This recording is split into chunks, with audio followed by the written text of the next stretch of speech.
Whether you're building, fixing, or creating, one thing is constant. Your business depends on your tools. But what happens if they're lost, stolen, or damaged?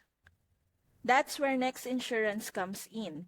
Their tools and equipment coverage is designed to protect the very gear that keeps your business running. Expensive power tools like drills, saws, and specialty plumb gear are covered against theft and accidental damage.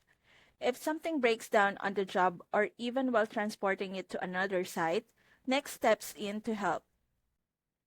It even protects you when you're working with borrowed equipment, so you're not on the hook if an accident damages a tool you don't own.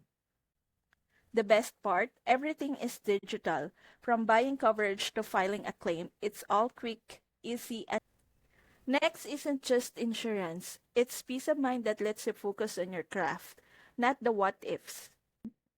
Your tools are your business. Protect them with Next Tools and Equipment Insurance.